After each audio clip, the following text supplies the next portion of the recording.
Hello tout le monde, j'espère que vous allez bien et je suis ravi de vous retrouver. Oui, aujourd'hui on va parler de rétro gaming avec un des meilleurs jeux de la Sega Saturn, Sega Rally Championship. Sega Rally Championship. Comme son nom l'indique, c'est un jeu de baston où des femmes se foutent sur la gueule à coups de sac à main Vuitton. Eh non, vous savez bien que c'est pas ça. Quoique, en y réfléchissant, ça serait un bon concept ça pour une de ces télé-réalités merdiques, non? Vous croyez pas? Surtout pas, enlève ta main, enlève ta main, enlève ta main. Enfin bref, pour en revenir à Sega Rally, c'est probablement le meilleur jeu de course typé arcade lors de sa sortie en 1996. Allez, c'est parti!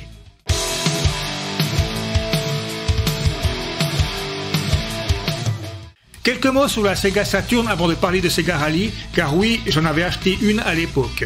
Si Nintendo s'en est un peu mieux sorti avec sa Nintendo 64, la Sega Saturn a souffert du raz-de-marée de la Sony PlayStation à l'époque. On l'oublie, mais entre la fin 1994 et la mi-1996, la Saturn se vendait plus que la PlayStation au Japon. Mais en Europe et aux États-Unis, la Saturn n'a jamais pu faire le poids avec la PlayStation avec moins d'1 million d'exemplaires vendus en Europe.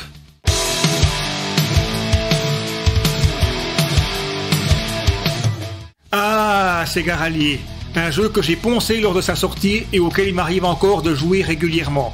Une réalisation aux petits oignons, c'était fluide, il y avait une super musique et surtout un merveilleux gameplay à la fois très arcade et technique.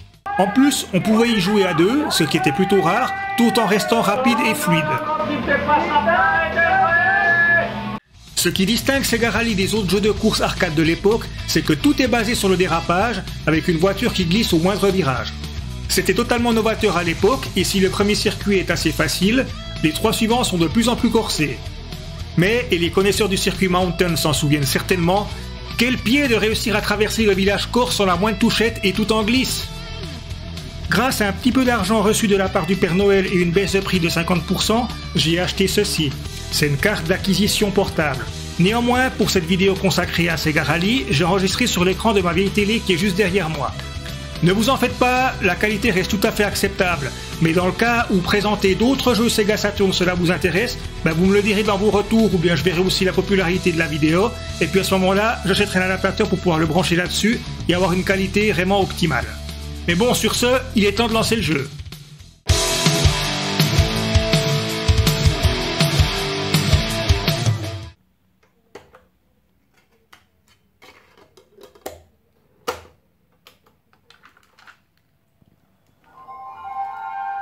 Voici l'écran de démarrage de la Sega Saturn, mais ne vous en faites pas, pour le jeu, on va tout de suite améliorer le cadrage. Voilà.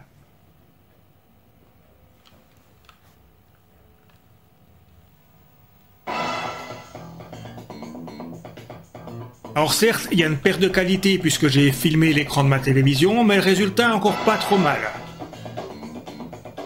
Si le jeu a beaucoup vieilli, n'oublions pas qu'il est sorti il y a 25 ans, et il y a 25 ans, ce genre d'introduction, ça en jetait.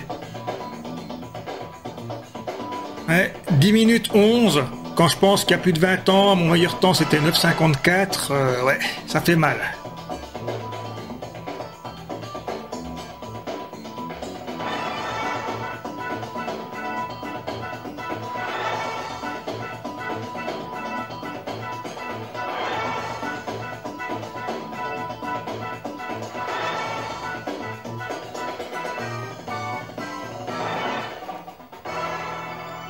Sega Rally Championship. Alors on va rapidement passer sur les différents modes de jeu. Donc arcade, c'est le jeu d'origine avec la partie arcade avec les circuits qui se suivent, ou leur practice et des circuits séparément. Time Attack qui est très bien si vous voulez améliorer vos temps sur chaque circuit. 2 joueurs, je pense que c'est clair. Car Settings, ça c'est quelque chose que je vous déconseille. Records, c'est vos records. Et enfin la partie options où on va aller tout de suite. Voici rapidement les options. Donc Handling, c'est la réactivité à la manette. La difficulté, alors si vous terminez le jeu en easy, ça vous débloque le 4e circuit. Et si vous le terminez en normal, ça vous débloque une 3e voiture. Le championnat, vous pouvez le choisir de le faire en 1 tour ou 3 tours. Personnellement, je préfère 3 tours, mais on va le faire en 1 tour pour que la vidéo soit plus courte. Le Time Compare, ça veut dire que par rapport au meilleur temps que vous avez fait sur le circuit, ça vous indique les écarts. Le Time Attack, c'est donc un circuit à choix, et puis le Ghost Type, si vous l'activez, ça vous permet de voir justement la trajectoire de votre voiture pour le meilleur temps. Donc pour s'améliorer, c'est excellent. le sound, ça vous permet d'écouter ou de changer les musiques dans le jeu, ainsi que la key config qui vous permet de choisir les paramètres à la manette. Bon, après cette longue présentation, on va commencer à jouer. Donc on va faire une partie en championnat, donc en un tour et puis en easy. Donc vous avez le choix au départ entre deux voitures, c'est la Toyota Celica ou bien la Lancia Delta. Personnellement, je préfère la Celica car si elle est plus lourde, elle va un peu plus vite, alors que la Lancia par contre, elle est plus facile, plus agile dans les virages. Donc on va attaquer le premier circuit qui est le circuit désert. C'est un circuit qui est vraiment facile. On peut le prendre à fond tout le long. Il y a 2 ou 3 petites difficultés, mais franchement, c'est rien de particulier.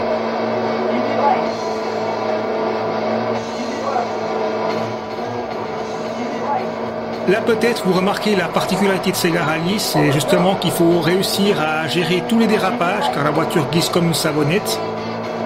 Alors, ça demande un petit temps d'adaptation, mais franchement, une fois que vous y arrivez, c'est génial. Et c'est beaucoup moins frustrant que par exemple Wipeout, pour citer un concurrent de Sega Rally à l'époque.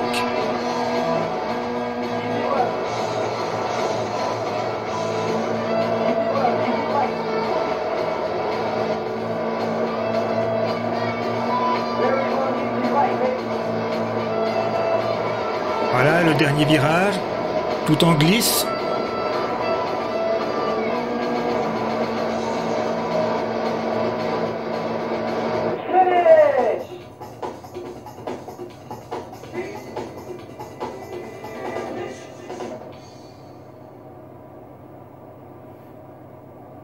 Alors voilà le circuit Forest, donc c'est considéré comme un circuit de difficulté moyenne. Donc la première partie est facile, la deuxième par contre il y a nettement plus de petites difficultés. Par contre là il y a une petite astuce que vous allez remarquer, c'est que si vous roulez dans l'herbe comme je le fais justement là, vous ne perdez pas de temps. Sur la version arcade on perdait du temps, mais sur la version Saturn il n'y a aucun problème. Donc ici, comme c'est du béton, l'adhérence est meilleure que sur la terre du circuit précédent. La voiture glisse moins.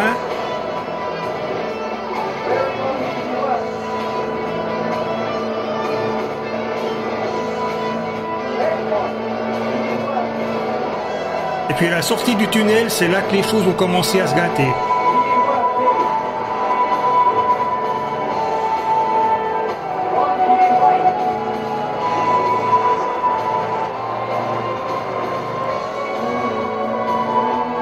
Là, vous commencez déjà à ressentir les petites difficultés de ce qui vous attend par la suite.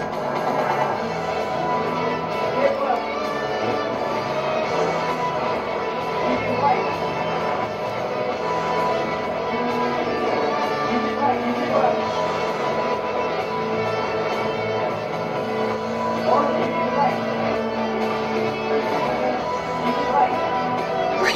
Ah voilà, j'ai touché. Normalement, ça on peut le prendre à fond, il faut juste un petit peu d'habitude.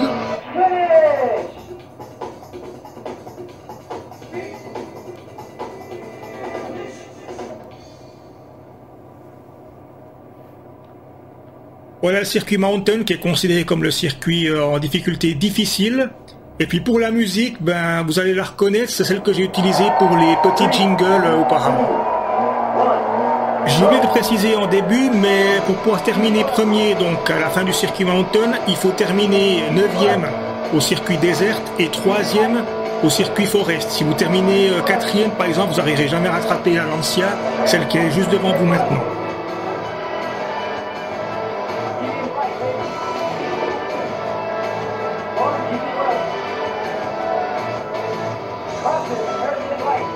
Ça, c'est un virage qui est vraiment difficile à négocier, surtout comme vous l'avez vu, là, la Lancia vous rattrape.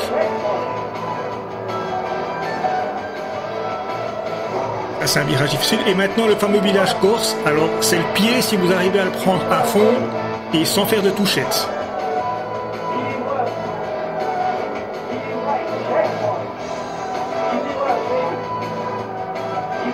Aïe, voilà, justement, j'ai fait une petite touchette là. Bon, ça demande quand même un certain entraînement. Hein. C'est pas la première partie que vous y arriverez. Ça.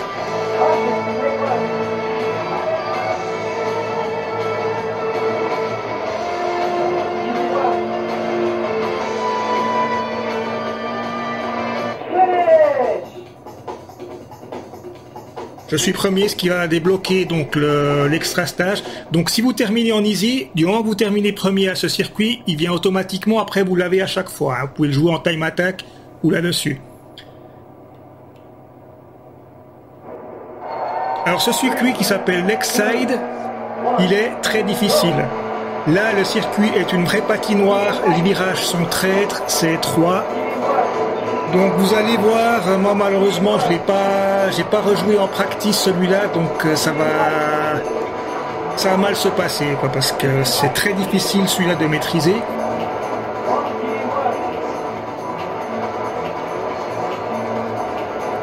Voici le seul passage que vous pouvez prendre à fond de tout Lakeside.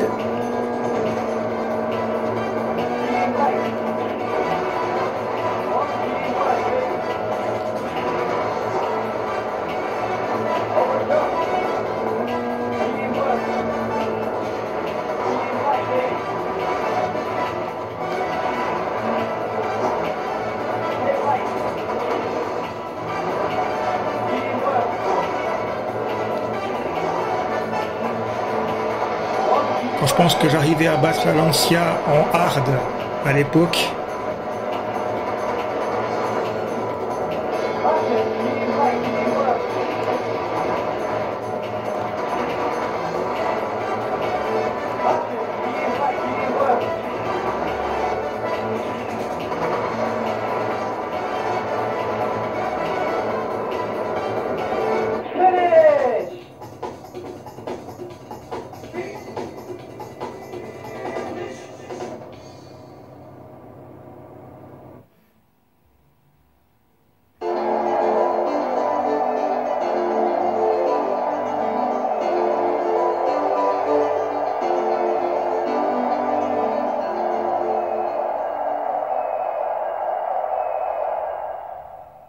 Et puis le générique de fin, à savoir que le générique, vous avez un deuxième générique dans le cas où vous le terminez en normal, qui vous permet aussi de débloquer une autre voiture, une voiture de rallye mythique qui est autre que la Lancia Stratos. Alors je ne sais pas si vous avez remarqué, mais ce que vous voyez là, en fait, c'est un replay de votre partie, car oui, Sega Rally, 2 ans avant Gran Turismo, ça a été le premier à mettre justement ce replay que vous pouviez mettre pour les courses. Donc une fois que vous terminez le jeu, si vous voulez, il y a l'option replay qui apparaît et vous pouvez revoir toute votre course.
Alors, comme vous le voyez, vous pouvez choisir le mode replay. Alors plutôt que de tout regarder, je vais uniquement vous montrer une partie du circuit Mountain, donc le 3e.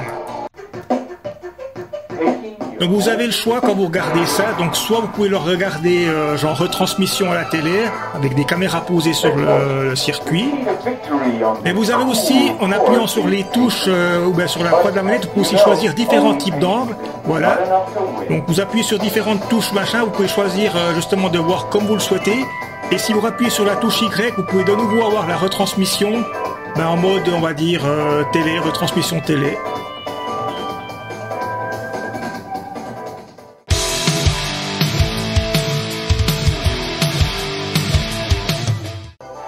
Enfin, pour terminer, comme je vous l'ai dit, si vous terminez le jeu donc à la première place en mode normal, vous débloquez une 3e voiture. Cette 3e voiture, c'est la Lancia Stratos.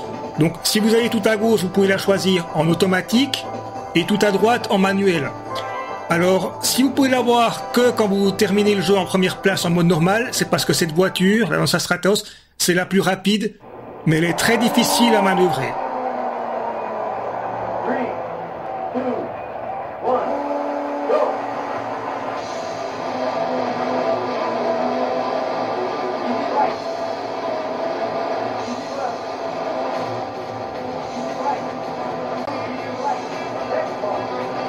Et voilà, à partir de là, voilà, vous voyez, déjà là, je commence à avoir du mal parce que la voiture, c'est ça, elle est très difficile à manœuvrer. Donc, il faut beaucoup de doigté pour réussir à la piloter. La preuve, je fais des touchettes un peu partout, c'est...